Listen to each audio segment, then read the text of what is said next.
sahamba sayowenza ama-DNA. Iyakuvumela futhi nentombazane yangakusokolisi. Ngangimphoqa. Okay. Wengasenalo ilungelo lokuthi angivimbe. Ngoba nganginomthetho esayidini lami. Sahamba sayoyenza i-DNA. Ngathuka isimanga makubuka ama-results ukuthi ngempela ingane akuyona yami.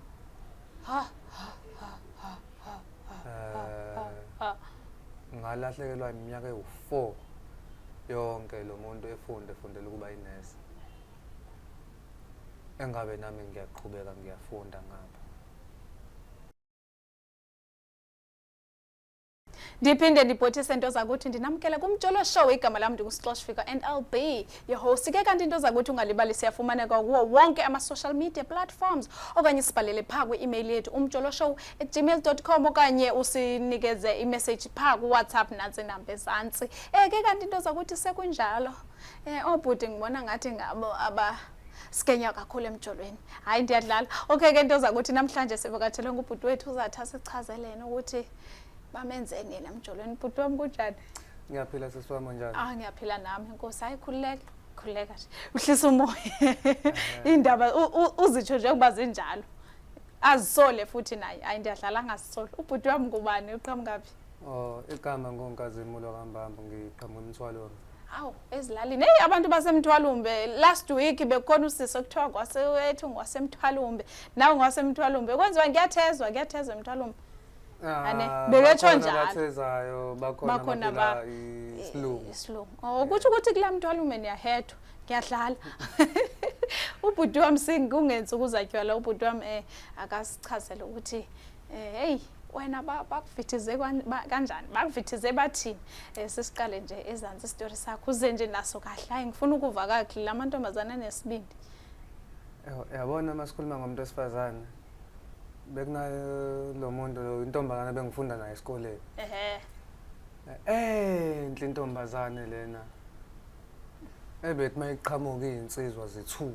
Hayi wena. Ethi mayihleka kuvela uthotho lamazinyo kube sekuzothi ifaqala. Engathi ngahlezi incumile. Ubuhle bakudala. Hayi ubuhle lobo ukuthi umuntu kumele azabe empofu ukuze abe muhle. Dark beauty. Ngikhuluma ngo-dark beauty. Unjengami. Umuntu ongadingi ngisho i-makeup. Unjengami navu. Okay. Ama-dark beauty mahle. Yabona mehamba engathi ungafike uzobeka ukhaphethi ukuze engekaze angcoye. Hayi wawukhethile wena ungafa. Yabona. Akekho umuntu engamfundi wantombazane loya. Wayenesithunzi enesimile emilile nazo nje impela into zokubambelela ekuyizona ezibuka kakhulu abafana. Into zokubambelela.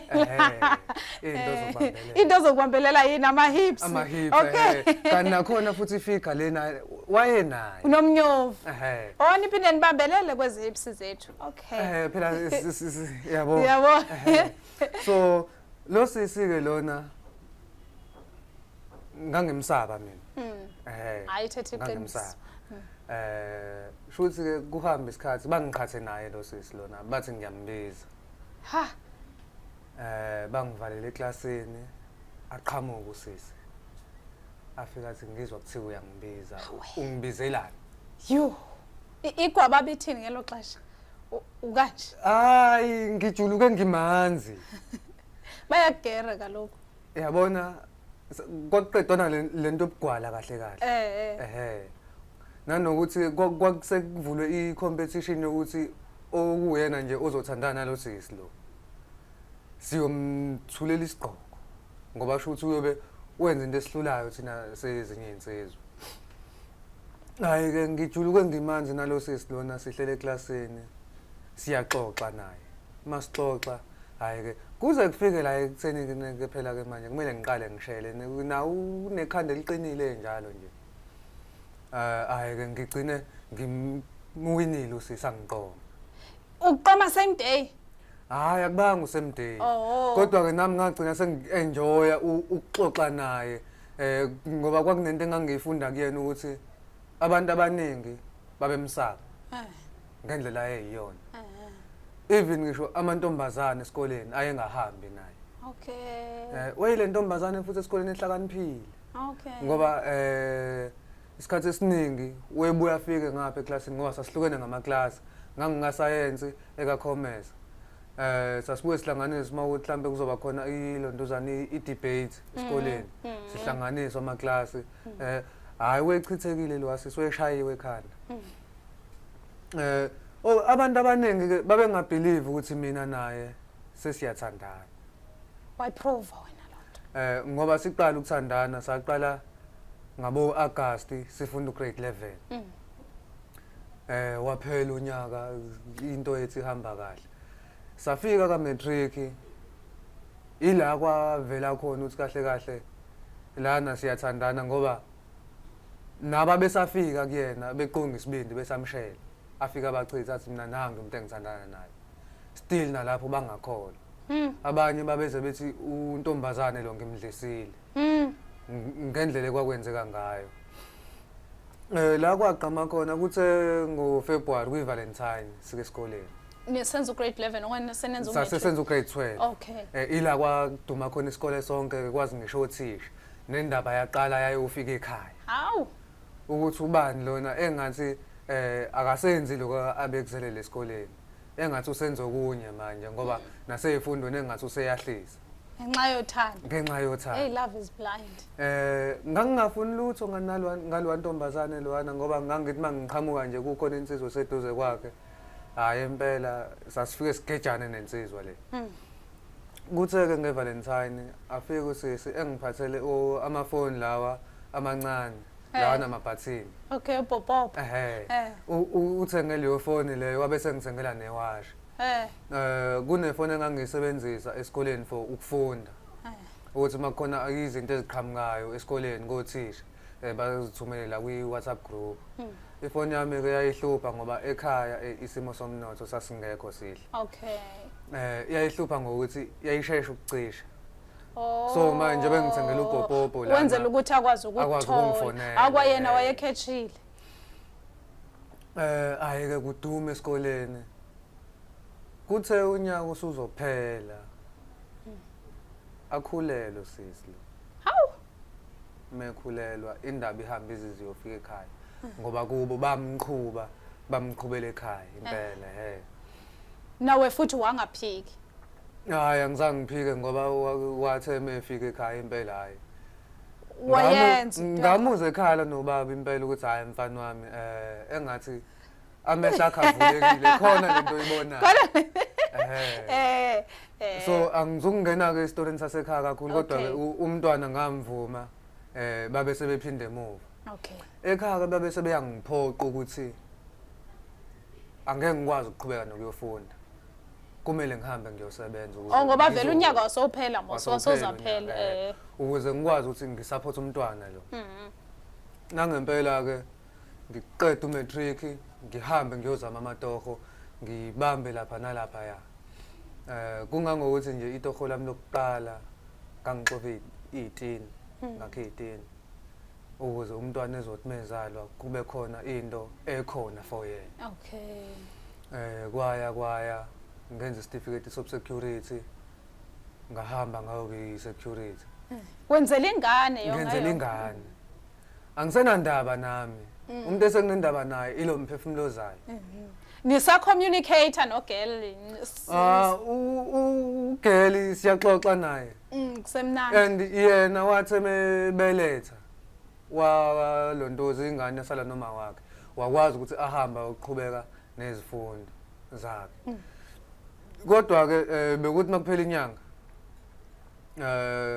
ngibuza ukuthi okay ume kanjani iluphi usuku azokwazi ukulithola ukuze ngizoletha into zengane ngoba ngeke ngivetane ngihambe ngiye kuma wakhe mina. Angeke umqondo. Anginaso leso sibindi leso izimpahla kumele zifike naye. Mangingazithenganga mina ngizofaka imali. Yokuthi akwazi ukuthi ahambe yena uthenge into zengane. Naye ke afunde aqede. Ngiyasebenza mina ngisebenzela ingane. Ngibe naloko ukuthi ke mase eqedile ukulontoza ukufunda. Ya umsebenzi uzowuthola. Nangempela futhi umsebenzi awuthola. Ngibe nokuthi emqondweni wami shuthi nami ngizohamba ngiyoqhubeka nezifundo. ngoba yena useqedile uzokwazi ukuthi anakekele ingane. Mangimtshela weseqalile esebenza ukuthi ngicabanga ukuyoqhubeka nezifundo zami ukuze nami ngizokwazi ukuthi ngifune umsebenzi ocacile. Ngoba manje lento engiyitholayo ama contracts ngiyasebenza 2 months i-contract iyaphela, ngiyasebenza 3 months inkampani iyahamba iya kwenye indawo. So iyangilimaza mina ngoba ngigcina ezinye zezinto ngingasakwazi ukuzenza ngendlela. Kanti mangathiwa ngiqhubeka nezifundo zami nami ngisebenze lo msebenzi engifisa ukusebenza ngelinye ilanga. Ayikho inkinga ngizoqhubeka vele ingane ngiyisupport. Impendulo yakhe wathi meyisho hlezi kuthi umuntu wesilisa akakhali kodwa ngazibona isifuba lesi sami sesiyimanzi izinyembezi ngoba wangitshela ukuthi isidingo sokuthi uqhubeke uyisupport ingane asikho. Ngithi mina ngizongayisupport kanjani ngoba ingane yami futhi ngayeke isikolo ngancamela ukuthi maningi ama sacrifices engiwathathile empilweni ngenzela ukuthi umntwana akhule ngendlela efanele. Impendulo yakhe wathi konke lokho kwenzile ngiyabonga but ingane akusiyona yakho. Imake buthi, oh my god. Ingane ngesikhathi ikhula bengekho into eniyibonayo nina ukuthi hayi kaloku udla ngokuthiwa umntana xa ke ekhula kuthiwa hayi indlebe yezika baba omncane ekhaya ikhala elika baba wami hayi umlomo lona owababa wakhe bengekho izinto ebenizibona mhlawumbe nizifanisa enibona ukuthi eqinisekisayo ukuthi ingane yakho nyani le okanye nawe wasowukhethile nje usongasabone lutho. Ekhaya akekho umuntu owenendaba nami ngoba mina ngasuke ngakhombisa ukuthi ngizoletha abantwana ekhaya kanti simo sasekhaya singesihle kahle. So umntwana wefika ekhaya kodwa futhi engahlala isikhathi eside. Lento ukuthi kuthiwa ingane iyakhala hayi kwakuyingelosi yengane leya. Ingane yayizilungele mawuqhamuka ibuke ihleka. So ngicabanga ukuthi lezo zinto lezo zazizonakeka kahle kahle ube kwakumntwana ohluphayo. Uhlupha ngokukhala into ezikanjalo. Ngicabanga ukuthi yayizokwazi ke leyo ukuthi inakeke nabo ngicabanga ukuthi bezobona ukuthi hayi okusho ukuthi lo mntwana lo akuyena wala ekhaya. Ingiphathe kabuhlungu lento mangitshela ubaba abuza ukuthi imiphi imizamo ozoyenza ukuze ukhole ukuthi uqinisile. Ngithi hayi mina ngizohamba ngiyokwenza lento zabelungu lezi ama DNA. Sahamba sayokwenza ama DNA. Iyakuvumela futhi nentombazane yangakusokolisi. Ngangimphoqa. Okay. Wengasenalo ilungelo lokuthi angivimbe. Ngoba nganginomthetho esayidini lami. Sahamba sayoyenza iDNA. Ngathuka isimanga makubuka ama results ukuthi ngempela ingane akuyona yami.